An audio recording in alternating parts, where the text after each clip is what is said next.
भूर्भुवः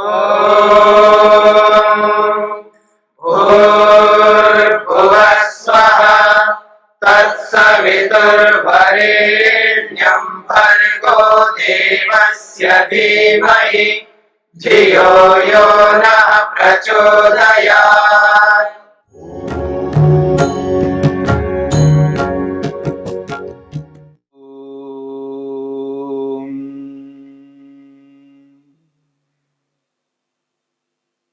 हमारी चर्चा हो रही है वीतराग व्यक्ति के प्रति। वीतराग व्यक्ति के प्रति जब हम अपने आप को देखते हैं, वीतराग व्यक्ति के जीवन को अपने सामने रख कर के देखते हैं, तब मन ऐसा करने लगता है, मैं भी ऐसा ही बनूं, मेरा जीवन भी ऐसा ही हो। वीतराग व्यक्ति का अनुकरण, वीतराग व्यक्ति को अपना आदर्श बनाना, उसके जीवन को सामने रखना। जब वीतराग व्यक्ति को अपने जीवन का आदर्श बनाते हैं, उसका अनुकरण करते हैं, उसके विचारों को, उसके जीवन को सामने रखते हैं, उसके सिद्धांतों को देखते हैं, तब मन प्रसन्न होता है, मन शांत होता है, उद्विग्नता से रहित होता है, चिंताओं से मुक्त होता है और ईश्वर में मन को एकाग्र करने में सरलता होती है। इसलिए महर्षि पतंजलि ने वीतराग विषयम वा चित्तम कहा है। वीतराग व्यक्ति का जैसा चित्त मन होता है, उस मन को विषय बना करके, यानी उस व्यक्ति के जीवन को विषय बना करके मन को अपने काबू में रख लेना चाहिए, मन को अपने अधिकार में कर लेना चाहिए और अधिकृत मन को ईश्वर में एकाग्र करना चाहिए। इस स्थिति को समझने की चेष्टा हमें करनी है। संसार में जहां कहीं पर भी ऐसे वीतराग होते हैं, उनके जीवन को देखना है, उनसे मिलना है। हम अपने आप की योगाभ्यासी मानते हैं। योगाभ्यासी व्यक्ति का कर्तव्य है वह वीतराग व्यक्ति के जीवन को अपने समक्ष रखे, उनसे प्रेरणा ले, उनसे प्रेरणा लेकर के अपने मन को प्रसन्न करे और प्रसन्न मन को ईश्वर में लगाए। संसार में ऐसे बहुत सारे योगी होते हैं जो अपने जीवन को उत्कृष्ट बनाया है, और योगी प्रदर्शित नहीं होते हैं, प्रदर्शन नहीं करते हैं, आडंबरों से युक्त नहीं होते हैं, दिखावा नहीं करते हैं। ऐसे योगियों को ढूंढना हमारा कर्तव्य है। ऐसे वो दिखाई नहीं देने वाले हैं। ऐसे योगियों को समझना है, उनको पकड़ना है, उनसे आग्रह करना है, उनसे उपदेश लेना है, उनके अनुभवों को सुनना है और उससे प्रेरणा लेना है। अगर ऐसा लगता है कोई ऐसे योगी मेरे को दिखाई नहीं दे रहे हैं, ढूंढने पर भी नहीं मिल रहे हैं, जिस योग्यता की अपेक्षा रखते हुए उनको हम ढूंढने का प्रयत्न करते हैं, उस स्तर के आपको मिल नहीं पा रहे हैं, तो भी चिंता करने की आवश्यकता नहीं है। मनुष्य का अपना स्तर होता है। जैसा हमारा स्तर होता है, जैसी हमारी योग्यता है, हम अपनी योग्यता के अनुसार वैसा ही देख पाते हैं। जो होते हुए भी हमें प्रतीत नहीं होते हैं, क्योंकि हमारी वैसी योग्यता भी नहीं हो पाती है। सामान्य रूप से हम ढूंढ लेते हैं, क्योंकि हमें जो ढूंढना है वो उसके मन को ढूंढना है।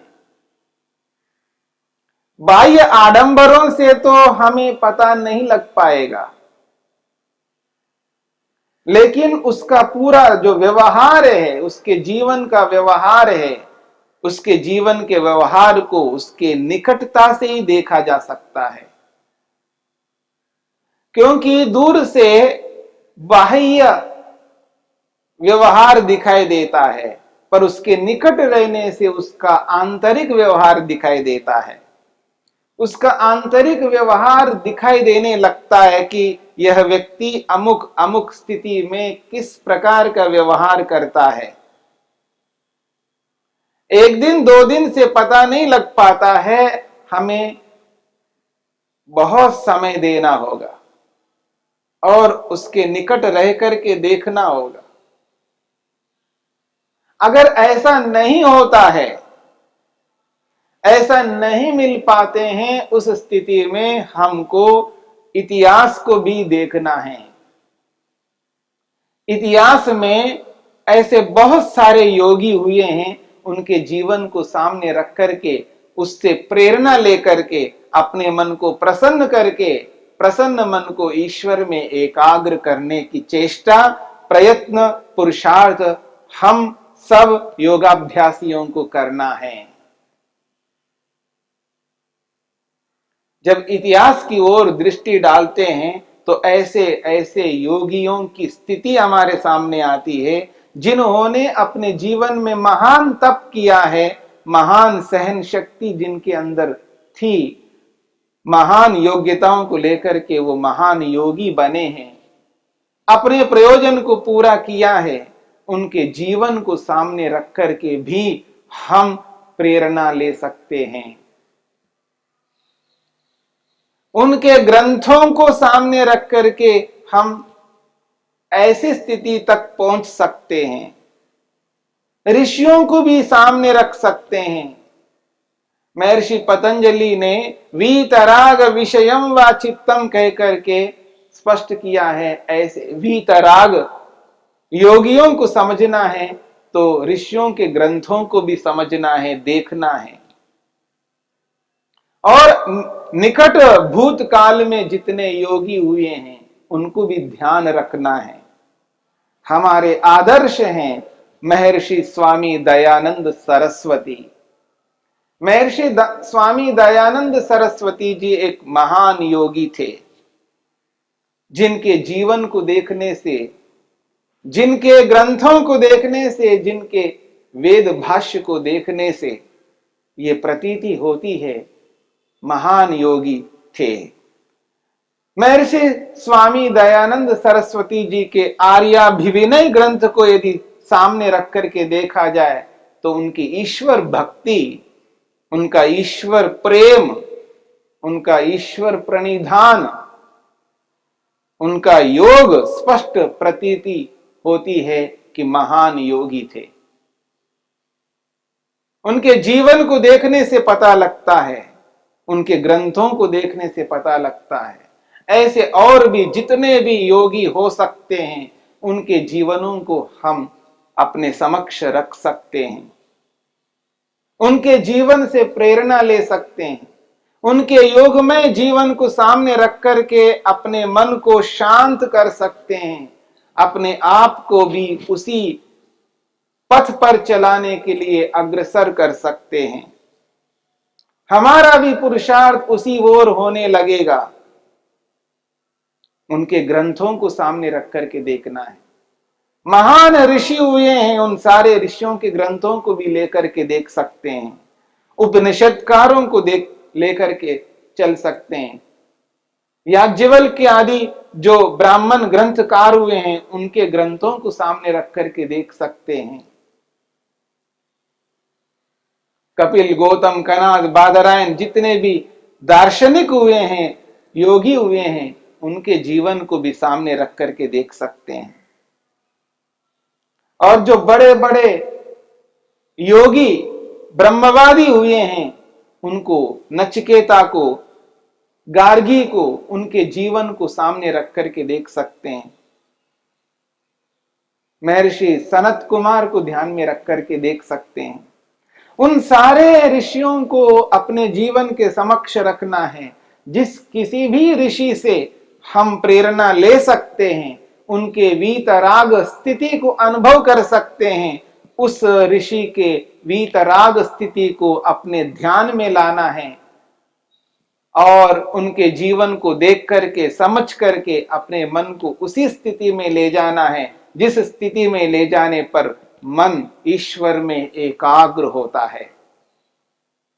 उनके एक एक ग्रंथ में ऐसे अनमोल सिद्धांत हैं, जिन सिद्धांतों को सामने रख करके देखेंगे तो हमें स्पष्ट प्रतीति होगी। उस सिद्धांत के माध्यम से अपने मन को अत्यंत प्रसन्न कर सकते हैं। लौकिक इच्छाओं से रहित होकर के, तृष्णा रहित होकर के, वितृष्णा से युक्त होकर के अपने मन को शांत कर सकते हैं। सारे के सारे संबंधों से ऊपर उठ करके ईश्वरीय संबंध को अपनाने का प्रयास कर सकते हैं। त्वं हीनः पिता वसु त्वं माता शतक्रतो बभूविथ अधाते सुम्नमीमहे। ईश्वर का जो हमारे साथ संबंध है, उस संबंध को हमने भुला दिया है और अनित्य पदार्थों के संबंध जोड़ जोड़ करके हम दुखी हो रहे हैं, अविद्या से ग्रस्त हो रहे हैं। जो संबंध सदा नहीं रहते हैं, उनके साथ हम अधिक से अधिक प्रवृत्ति कर रहे हैं, और जिसका संबंध सदा के लिए रहता है, कभी अलग नहीं हो सकता, उसके प्रति हमारी निवृत्ति हो रही है। यानी ईश्वर से हम अटते जा रहे हैं, ईश्वर से दूर होते जा रहे हैं। जिसका संबंध सदा हमारे साथ में, जिससे हम कभी अलग नहीं हो सकते हैं, और जिनके साथ में संबंध नहीं रहने वाला है, उनके पीछे दौड़ लगा करके उनसे ही संबंध बनाए रखने की चेष्टा कर रहे हैं। और वो जो संबंध है वो अनित्य संबंध है, न रहने वाला संबंध है, समाप्त होने वाला संबंध है, दुखदाई संबंध है। ऐसे संबंध से हट करके ईश्वर के साथ अपना संबंध जोड़ना है। यद्यपि ईश्वर के साथ संबंध हमारा था, है, रहेगा, पर ज्ञान पूर्वक संबंध जोड़ना है।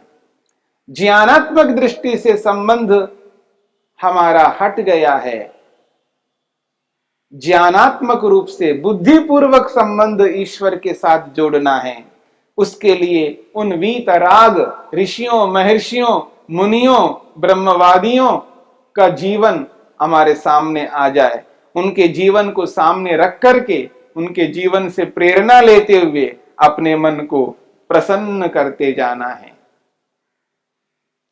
उनके जीवनचर्या को सामने रखना है, उनके ग्रंथों में बताए हुए उन सिद्धांतों को सामने रखना है, उन सिद्धांतों पर विचार करना है, और उन सिद्धांतों को अपना करके उन ऋषियों ने जो महान आनंद को प्राप्त किया है, उसको स्मरण करना है।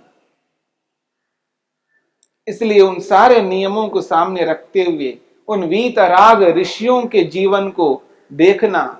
जिस किसी भी ऋषि के जीवन की ओर हम अपनी दृष्टि डालेंगे, वही हमारे लिए प्रेरणीय बनता है, वही हमारे लिए आदर्श बनता है। उस आदर्श जीवन को अपने समक्ष रखते हुए अगर हम चलें, तो निश्चित बात है हम अपने मन को एकाग्र करने में समर्थ हो जाएंगे। वीतराग विषयम वा चित्तम। जो राग रहित योगी हैं, राग रहित ऋषि हुए हैं, राग रहित विद्वान हैं, ऐसे महान विद्वानों को अपने जीवन में लाना है, उनके जीवन को समझना है, उनके जीवन को समझ करके उसी के अनुरूप प्रयत्न पुरुषार्थ करना है। केवल पढ़ना नहीं है, पढ़ने मात्र से, जानने मात्र से हमारी उन्नति नहीं हो सकती है। पढ़ करके, जान करके वैसा ही व्यवहार प्रारंभ करना है। जब तक प्रारंभ नहीं करते हैं और उस प्रारंभ के साथ साथ अपने पुरुषार्थ को व्यवस्थित नहीं करते हैं, जैसा पुरुषार्थ करना चाहिए वैसा पुरुषार्थ ना करके ऊपर ऊपर पुरुषार्थ करने लग जाएं, तो वह स्थिति नहीं आ सकती है। उस स्थिति तक पहुंचना है तो हमें अत्यंत पुरुषार्थ करना है। उस योगी के जीवन को सामने रखना है, उसके वीतराग स्थिति को सामने रखना है, और वैसा ही बनने के लिए हमें पुरुषार्थ, मेहनत, उद्यम करना है और अपने मन को प्रसन्न रखना है। सदा उनके जीवन को साथ में जोड़ करके चलना है। वो निरंतर हमारे प्रेरणीय बने, जिनका हम अनुकरण करें, वह व्यक्ति आदर्श रहे। हमारी प्रत्येक क्रिया के पीछे वीतराग व्यक्ति की क्रिया होनी चाहिए। उस क्रिया के अनुरूप मैं भी ऐसी क्रिया कर सकूं, ऐसी स्थिति को लाना है। तब जाकर के हमारा मन प्रसन्न होगा, और प्रसन्न मन एकाग्र होगा, और ईश्वर में मन एकाग्र हो गया हो तो समाधि अवश्य लगेगी। समाधि लगेगी तो ईश्वर का आनंद भी मिलेगा, और ईश्वर का आनंद मिलेगा तो संसार से मिलने वाले सारे के सारे दुख हट जाएंगे। तो दुखों को दूर करना है तो ईश्वरीय आनंद को पाना है। ईश्वरीय आनंद को पाना है तो समाधि लगानी है। समाधि लगानी है तो मन को एकाग्र करना है। मन को एकाग्र करना है तो मन को एकाग्र करने के जितने भी उपाय हैं उन उपायों को अपनाना है। उन उपायों में महत्वपूर्ण उपाय है वीतराग विषयम वा चित्तम। ये जो वीतराग विषय वाला चित्त है, ये चित्त, ये मन योगी का है, ऋषि का है, महापुरुष का है, बड़े व्यक्ति का है। ऐसे बड़े व्यक्तियों के चित्तों को, उनके मनों को अपने समक्ष रखना है। अर्थात उनके मन ऐसे दिखाई देने वाले नहीं है। उनके मन को अपने समक्ष रखने का मतलब, उसका अभिप्राय यह है, उनके जीवन को अपने सामने रखना है। जब उनका जीवन सामने रहेगा, उनका जीवन सतत हमें प्रेरित करता रहेगा। जब उनका जीवन प्रेरित करता रहेगा, हम भटकेंगे नहीं, अपने मन को विचलित होने नहीं देंगे। हम उनके जीवन के अनुरूप विचार करने लगेंगे। हमारा मन शांत होने लगेगा, हमारा मन प्रसन्न होने लगेगा। उस स्थिति में जाकर के हम सरलता से अपने मन को ईश्वर में स्थिर कर पाएंगे। ईश्वर का ध्यान ध्यान के रूप में कर पाएंगे, उसका जप जप के रूप में कर पाएंगे। वही जप, वही ध्यान एक दिन में ऐसी स्थिति में पहुंचा देंगे हमें, जो हमें समाधि लगे। वही ध्यान समाधि के रूप में परिवर्तित होगा, वही जप समाधि के रूप में परिवर्तित होगा। जो जप एकाग्रता से युक्त, जो ध्यान एकाग्रता से युक्त किया जाता है, तो वीतराग विषयम वा, इसके माध्यम से अपने मन को ईश्वर में स्थिर करने का यत्न करना है। यही इस सूत्र का अभिप्राय है।